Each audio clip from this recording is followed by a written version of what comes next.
I got a question. Did every one of you eat your raw meat this morning, or do we have to feed you that right now? Potential for a roof canopy, David. Some kind of a roof cover. Summer's been hot. There's a lot of potential for a lot of things in the future, and it depends what goes in. You also have another thing called night games. Right, I know. They kind of work. So. Hey Dave, with your efforts to regionalize the Panthers side of things, why was it important to you and to the city to keep this Charlotte specific? Well, I think there's, when you say Charlotte specific, I'll say this is more Charlotte Metro. So you'll talk about an hour and a half within Charlotte. I think that's what this is. Football is, well, that's two-state. That really is. People will travel for it. And listen, the history of soccer is kind of a town sport, if you want to call it that. So the closer we can be to the town center, the better. Is that a hint at the upcoming name? No, it's not a hint at. Listen, I don't know how many people did this to want to hear it. Listen, to me, the fans are the most important thing, and we try to do things for our fans. And, one of those things with that survey was one of the first step. We'll find out what the fans have to say and take their input, whether it's, stuff on Twitter and different write-ins or the names we suggested. We get a little bit of a hint what they want to go, and we're going to probably take what the fans say or their surveys say and some of the stuff that we're pulling off of the social media to make that determination. Don touched on the increase in value of the teams. Obviously, 2017, 150 million. Can you talk without moving your hands? I'm just curious. No, I'm Italian. I'm okay, sorry. okay. I'm familiar with that. My My wife is Italian, so I'm familiar with the situation. Habit. But with the increase in value and paying significantly more than teams that were announced in October and earlier this year, what about this sport, this league, made you say, yes, this is worth the investment? You have to understand how fast this process was in Charlotte. And it was, from day one, how important it was from day one to try to get this process going. Because I was very much afraid that there would only be 30 teams here. And I thought Charlotte was the ideal place for MLS. So when you talk about the last two entries, they were in the stages 3 years. Okay, this hasn't been a 3-year process. I mean, this was like, whatever it was, 20 months ago, 18 months ago, I don't know, coming here and saying what we're going to do. Okay, and then trying to do it. And, from all the different things we said. So, it was that. And then when you talk about the other side, it's just a free market. I mean, what Chicago went for, what Meg Whitman played in Cincinnati. Okay, those were taking up the values away from what those long-term negotiations was with those other two cities. And some of that is, and listen, I was hoping the price would be lower, but it wasn't. So, listen, it is what it is, and I think it's still a great thing for this city. And it'll be long term. Hopefully, it's a good business decision. We'll see about that. Given the relatively short runway for the team to be in the league next year, what's next? What are your next milestones, and what are you focused on? After the celebrations today. I think you should get rid of the beard, by the way. Just go with the mustache. Yeah. What was the question? I'm sorry. Given the relatively short runway with the team joining the league next year, after the celebrations today, what's next? What are your next milestones? Well, look, I mean, from the business side, I'm pretty confident we can get everything done more or less in time. Okay, I don't want to rush things and have them not good. Okay, as far as the stadium is concerned and different things with the stadium. From the business side, I mean, we're meeting all the time about people on the sporting side. I'm sorry, on the sporting side of the business, and we're going to be very fast trying to get that done. Not too fast or not be careful, because you want to get the right people in. Okay, it's very important to get the right people in. I want to win. It's just, I don't know if you heard the story about the Carpini Cup. So I want to win that MLS Cup since I never got that other cup. You come to my jersey, I have a lot of first place trophies with no cups. So I like to get a cup. So we will have everything in place by the time we play. Mm-hmm. We like to win the first season, but we understand, as I said in other situations, things are a process. What do you say if the total price tag for the facilities will be around $110 million, or will it exceed that? Are you talking what was in the letter? Yes. Why don't you just ask me what was in the letter? Well, what did the letter say?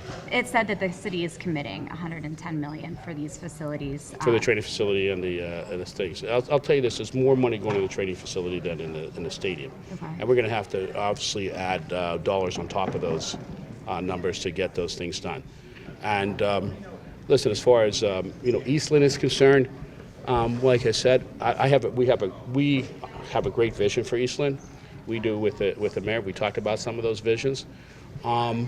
It's not going to be as operationally efficient or cheap, or it's going to be more costly to operate if we were just down in our other training facility we're building down in Rock Hill. But, as I said on day one again, the community is very important to me. And we think we can build something great out there.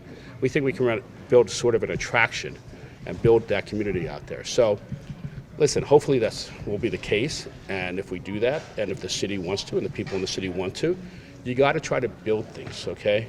Or not. I mean, I don't make these decisions on myself. I can have vision, but we have to have a partnership. And I've talked about partnerships again from day one, partnerships, I think. And it's really a partnership with us and the city trying to make something great. And, the other thing, the mayor talked about today was the entertainment district that we're thinking about. Okay, they'll go from the gateway through our practice facility right now.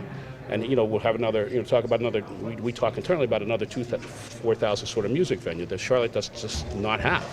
Okay, with, call it Broadway, Nashville Broadway, okay, in Charlotte, and what that attraction would be coming down there. So there's longer range things, and so the question with the with the city, when we have these conversations, talk about longer range partnerships, and I've talked about new stadiums and stuff, so it's a longer range partnership, with the city and in some cases with the state, that we're trying to build something, great, and you also heard about, when we had, you might not have heard, but when we had the corporate leaders meet Don Garber the first time, he was really impressed. I mean, you had Darius from Honeywell come in, because he understands what it is for his people that work here to have a better experience working in Charlotte, to have an MLS team, and how important that is for the richness of the community.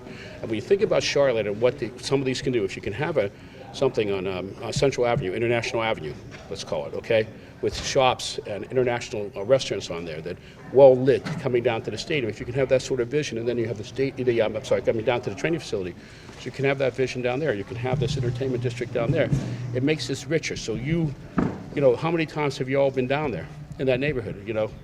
If you have those reasons to go to that neighborhood, if we're down there and those other things are down there, you're making a richer town for everybody in Charlotte and for business to attract to Charlotte. And you can try to develop around that area.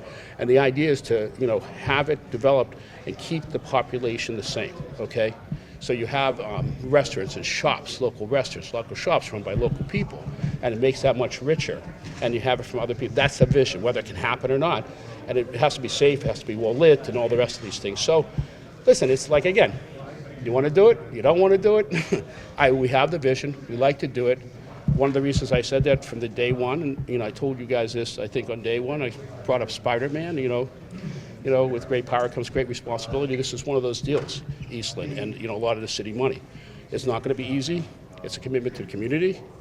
I like if everybody in the community buys into it. If they don't, they don't, and I can't make them. But that's the vision. Hey, Dave, really quickly. I'm sorry. Yeah, I'll do one quickly, Jordan. Really gotta go. She makes us so much happier. Come on. I just wanted to touch base really quick. You when you took over, there was a very archaic level of sponsorship and corporate partnerships, things like that, involved in the infrastructure of the Panthers. Bringing Meredith on, what has she done? How important has her role been in terms of establishing MLS-specific partnerships, and also, especially with such a sponsorship-focused league, even front of kit things, stuff like that? Listen, I think it's a whole team effort at the Panthers. I mean, at the we call it Tepper Sports right now. So if you talk about Meredith, you got to talk about Tom Glick. You got to talk about other people there. You talk about Magoon. So there's other people there trying to build up that sponsorship. And when you get those people, like you get allied with one of the biggest sponsorships, I think it's the biggest sponsorship in the country. You're talking about also the potential Charlotte and what we can do to attract, corporates. So it's really important. So, we have that. Like you said, the organization was a total change on the business side. And sometimes you all should write that up. How much has changed? How much we progressed? What we've done here? What we've done there? Garth Brooks, and the rest of it that we've done in such a short period of time. And people say, oh, he's running too fast on the football side. Just to touch on that, he's running too. But we waited a year and a half just to make sure things are right and try to change things there to make things great. And that's what it is. Just like I said, I think again for the first day, winning on and off the field. Okay, that's what it's all about. Thank you. Appreciate it. Thanks for the